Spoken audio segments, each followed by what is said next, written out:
My boss came to me with a simple request. Contact human tech support. That's all he wanted. His computer froze, and I did the troubleshooting I could, but in the end, it was a human piece of technology, so a human should fix it. I picked up my communication device and dialed Earth. I'm sorry, the person you are trying to reach has an incompatible communication network. In order to connect, try again with your cell phone. A cell phone? Those don't work outside Earth's satellite range, I replied. I'm sorry, I didn't understand that last question. Is there anything else I can help you with? Yeah, representative. I'm sorry, we don't offer live support. Goodbye. The way it said goodbye, was it mocking me? Goodbye? But I'm not done. I have more Beep, beep, beep. Heffian stuck his head around my cubicle. Hey, I couldn't help it over here. Human tech support can be rough. You kinda have to take a trip to Earth just to get one on the line. I would try California. The weather should be nice this time of year. Well, that's needlessly complicated. Do you think I can expense a trip out there? That's just the system they live in. And it wouldn't hurt to ask. It's a 4-hour flight though, might get home late. Oh, and I hear the President of Earth will be in California. Have some fun while you're there. In the end, my boss was reasonable and allowed me to drive out. It was actually kind of peaceful. 4 hours of me time. Little did I know, that was the last me time I'd ever get. Shortly before entering Earth's atmosphere, I was directed to pull into a pocket of contained atmosphere by Border Patrol. It was a sort of booth inhabited by nothing but a robot. Business or pleasure? Business, I replied, rolling down my window and handing over my identification. The human-made robot eyed me, looked down at my hand, and back up at me. Passport, please. Passport? What's that? Please pull out of the line and apply for a passport. Wait, I just need tech support. In order to get them on the line, I need a cell phone. Maybe I don't need to enter if I can just borrow yours. Rather than responding, he handed me back my driver's license and a piece of paper. It was an application. Please pull aside so I can help the others. I looked back behind me and noted, but there's no one there. Great. I did as instructed. I thought that robot would pull me out of my ship and beat me if I didn't comply immediately. It was a stupid system, but I played by the rules. I had no choice. Thankfully, I had my lucky pen on me. Otherwise, I'd have to go back and ask for one. I kissed the cylinder of plastic and ink, then set to work. When I was done, a line had formed. It took me an hour to get through, only to find out I was in the wrong line. I was in the entry line, and I needed to be in the applicant line. Another 30 minutes passed as I inched my way closer to the new booth. Application, please. Another robot. This one was much louder and more condescending, and presented female. It pinched my application between 2 3-inch-long fake nails. Thank you. Please wait over there while your application is being processed. When you'll see your number posted on the board. She pointed at a floating satellite displaying numbers. You go up to that booth. She pointed at another floating booth. They'll take your picture and let you in. Listen, I just need a cell phone. Next, she shouted. I banged my head on the steering wheel once, then moved to the waiting lot. If I didn't know any better, I would have thought I missed my number, but finally, I saw it. I may have violated a waiting lot speed time for the short 400 feet to the booth. It was all I could do to feel I didn't waste any more time. My picture was taken, my passport was handed to me, then, finally, I was let into atmosphere. Ring, ring, ring. My communicator notified me my boss was calling. Hello? Yeah, hey, by now you should be on your way back. Can you pick up some printer ink on the way back? Well, funny story, boss. Customs just now let me in. Don't worry though, I'm almost there. He wasn't happy, but he knew it wasn't my fault. Something about, I'm not mad at you, it's just the system. It was that phrase he said that stuck with me. We concluded our conversation, and I actually managed to land. "Ugh!" I shouted, as I stretched my aching body. I stepped out and felt the sun on my face. It was nice. My cabin was beginning to smell a little ripe. "Alright, cell phone," I roused myself. "Where do I get one?" Eventually, I found a cell phone store. "Hi, welcome to AT&T. How can I help you?" "Yes, I need a cell phone." I looked to my right to the cheapest one I could find. "This one will do." "Great, you already know what you want. Let's talk payment plans." "No need, it's all going on the company card." "Oh, sorry, we can't just let you pay it all off at once. The system requires a payment plan for at least 5 years before you can actually own your phone." I pinched my brow. "Fine, just put me on a 5-year plan. My boss is going to kill me." "Great, is that Master or Visa?" "Neither. I have a Nicodian business account." "Oh, sorry, we can't accept non-Earth credit. You're more than welcome to use our ATM, though." Fine. I acquired the cash required and signed a contract for my company to lease a cell phone, but my troubles wouldn't end there. I walked out of the small shop to see that my ship was being towed away. No, no, no, no! I was just there for a second. "Listen, buddy," the tow truck driver said. "It's just getting impounded. Go here." He handed me a business card. "Pay the fine and your ship will be released back to you. You can't be parking spacecraft on public streets." "Why not? I have a license plate, wheels and headlights. My ship is street legal." "Not my rules, man. Just the system we live in. Cars only, no ships." There was that word again. The system. "Just who is in charge of this system?" I asked. He laughed. "Oh, buddy, I've been trying to find that out myself." Then hauled my ship away. He was so nonchalant. He acknowledged he was oppressed and made no action to rectify it. He just accepted it and drove off with my property. It didn't help that, at that point, the sun had gone, and the sky opened up, pouring gallons of water on my head. Everything I had was getting drenched as I walked. Yes, walked. 6 miles to the nearest rent-a-ship location. How humans evolved to just walk for an eternity will never cease to frustrate me. "Closed for the holidays," the sign said. "What holidays?" I shouted at no one. I noticed people quicken their pace as they passed me. "And what? Do you think I'm some sort of vagabond? You think I'm crazy?" A woman ran in the opposite direction she was headed, so she wouldn't cross my path. I was at a loss for words. The sound that came out was a mix of consonants, K's and G's, before I assembled them into one loud, meaningful shout. "Humans!" It wasn't all bad. The woman dropped her umbrella. I got back up off my knees and spent that night behind a dumpster. The umbrella made an adequate roof wedged between a pallet and the steel box. Some large man in a white bib and hat opened a door and threw out a plate of half-eaten pasta that just missed the dumpster and landed face down on the asphalt. It was then that I realized I hadn't taken my lunch break yet, and it was past my dinner time. I inched forward towards the overturned plate on hands and knees. Then, I noticed him. His ribs were showing through his skin, mouth was drooling, fur soaking wet, and teeth bared in a ferocious snarling mess of gums and overlapping lip folds. A hound dog, after my food. Our fight left my clothes tattered and my face bleeding, and the damn business card the tow truck driver gave me went missing. In the end, I sent the pathetic creature running, and humbly ate the discarded scraps, carefully picking out pebbles from my mouth. Eventually, the night came and left. Finally, the store was open. I limped in and slammed the damp cash on the counter. "I need a ship, now." "Sir, are you okay?"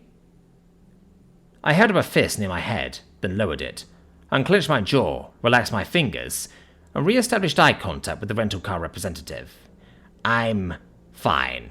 Just put me in a car ship thing. I need to get off this hell world and back home and into a warm, soothing shower." "Sure," she said carefully. "Just scan this QR code, and we will see what you are eligible for."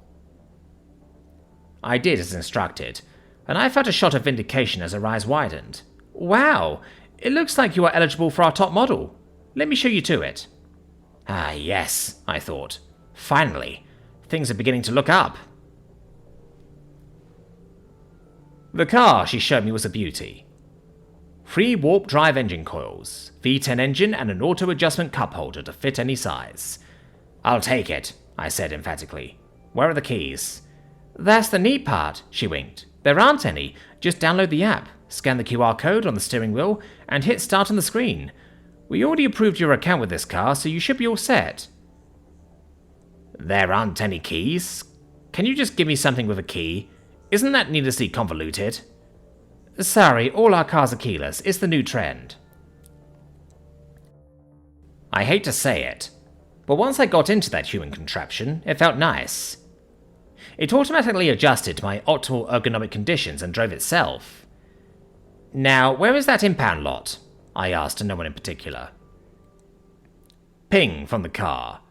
A list of impound lots appeared. Nice, I encouraged the car. Think you could get me a new suit? Ping. The car sounded again, and 3 new locations appeared. Alright, yesterday was rough, but today I'm going to live in style. At least until I get my car back. First things first, though, I need some breakfast. Ping. 8 new locations appeared. By this point, the car was driving itself. I lay back and closed my eyes. I didn't get any sleep last night, and I was due. I was so due, in fact, that I awoke to the car slowing to a stop as the fuel indicator showed empty. The car had driven to every location on the screen on loop until it died. No, no, no, no, no, not again, no! I punched my steering wheel over and over and over until my hand bled. Ring, ring. It was my boss. Hey, are you still on Earth? What are you, on vacation? No, I ran into a snag, but I'm working on your problem. In truth, I had completely forgotten. All I wanted was to go home. Maybe to some tropical planet for a time, but first I had to get off this rock. Great, what do they say?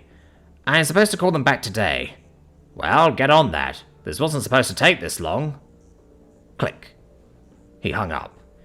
It's fine, I'll just call the rental company. Yes, representative? Representative. I pressed 0 over and over until I got a response. I'm sorry, we don't offer live support. Goodbye. I held up my phone, as if I were about to smash it into a million tiny pieces, but I managed to get a hold of myself. I lowered my arm and dialed tech support. Might as well do what I came here for. I spent 4 hours on hold as I took yet another trip through the city, on foot. I made it through crime-infested neighborhoods, ritzy blocks where only the most well-off spend their money, and finally to a gas station. My stomach growled in protest and anticipation. There's an attached restaurant. Hi, I need breakfast. I'm sorry, we don't serve breakfast at this time. What? It's 10:31. Yeah, and we stopped serving breakfast at 10:30. Look, I had a rough night. All I want is some eggs, bacon, and a pancake. I have the money. Just take it and put an egg on the grill. I shoved some uncounted quantity of damp paper cash in her hands. Then she pushed it back across the counter. I'm sorry, I would, but the system won't let me charge out eggs and bacon past 10:30. The system... You know what? It's fine, it's not your fault, it's just... the system. I'll take a number 9. Great, just scan the QR code. The QR code? Yeah, that's how the system charges the customer. But I have money... Fine. Oh, hey, looks like my phone's died while I was on hold with tech support. She just gave a sympathetic smile. I suppose in retrospect picking up a table and throwing it through a window wasn't likely to be the correct response. I'm calling the police, she said matter-of-factly. Naturally, I ran. I ran so long, night came back around. I found that I now had a wanted poster, and it was on every digital screen in the city. I looked terrible, worse now after going into hiding. I hid like an animal. I had no one but the raccoons. Videos played of my crime, but I wasn't a criminal. I wouldn't have done this if not for the human systems. They drove me to this. Whoever was in charge had to pay. I did manage to obtain some charge on my phone before I was run out. I scrolled through my voicemails. There were so many. 3 were from the rental company. Something about abandoning the car on a busy highway and being charged a retrieval fee. 1 was from a lawyer. I don't know how he got my number, but he was acutely aware of my predicament with the law. I got a cold call from a dealership looking to buy used vehicles and ships. 2 were for an extended warranty, and lastly 1 was from my boss. I clicked play. Hey, Tisnin. I don't know what's going on with you. I see you rented some sports car and left it on a highway. You pulled cash out of an ATM with a company card, and I haven't seen you all week. I hate to do this. You were a valuable employee, but it looks like something broke you. Don't come back to work. There was a pause, as if he had to gather strength or second-guessed himself. You're fired, Tisnin. The company card is deactivated. Your last check will be in the mail. I held the phone to my forehead and wept. Humans. Humans. Humans, humans, humans! That was it. I would bring down this broken system for good if it killed me. What did Heffian say before I left? The president is coming to town? If I'm lucky, he could still be here. There wasn't anyone I could think of more in charge of the system than the president of Earth, the decrepit old man that he is. A quick Google search revealed his last known location. He was still at his hotel. I was beginning to get used to walking by now. I tossed the phone aside, pulled up my hood, and began my march. Hi! Welcome to Hilton Hotels. Are you checking in or checking out?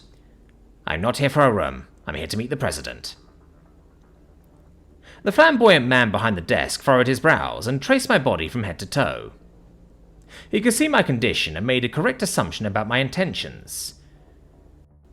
Don't even think about calling security. His eyes were locked on mine, but then I saw it.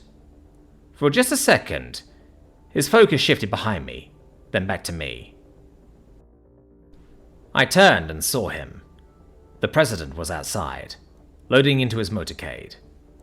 There was a smile on his face. I had to remove it, even if it killed me. I ran just in time to dodge the greeter's grasp, but I heard him calling up behind me. Stop that Lincodian! He's after the president! I had to hurry. The car was about to take off. I pushed through the door, but it was too late. He was on his way out. To my left was a car with just 1 occupant. It was a female, maybe waiting for someone else. Females of the species are less confrontational, so I chose to ignore her. I opened the door and proceeded to gain control of the parked vehicle. It wasn't a pleasant drive, what with all the screaming and hitting for the female, but I couldn't afford to divert my attention. If I time it correctly, I could T-bone the president's car and avoid the escort vehicles, but first I had to catch up. In the end, a car crash wasn't going to work. By the time I caught up, the president was boarding his private jet. Skirt the car skid to a halt, and I poured out. Wait! Mr. President, wait! Shouts of, get down! And hands on your head! Came from his guards, but he simply smiled and said, Now, listen. Poor kids are just as capable and just as bright as human kids. Let the man talk. Thank you, Mr. President. I have something very important to tell you about your system. Anything for a voter, he said while descending the stairs. He grasped the railing carefully, and I could see just how frail this man was. He wasn't some powerful figure. He could barely walk down some steps. I approached the white-haired man, held up a finger, and before his guards could restrain me, reached out with a clenched fist and struck the old man. He fell, and I landed on top of him. This is all your fault! Your system is broken! This was it. The moment I needed. I didn't care what happened to me, so long as someone paid. Someone had to pay. 1, 2, 3 hits. I struck him more than I could remember. The white-hot rage in my blood poured out. All I wished for was it to have lasted forever. I pulled back to strike him again, but I felt my arm catch behind me. It wasn't long that I had 3 human men laying flat on me, trapping my limbs. I continued shouting until I was struck unconscious, and now I'm here. And how does that make you feel? How does that make me feel? How do you think it makes me feel? I stood to strike the therapist, but felt a shock that put me back on my knees. Right, I think we're done here. Put him back in his room. I heard her talking to someone else I couldn't see. Xenos are just so hostile when they get to Earth. We are still trying to figure out what's wrong with them.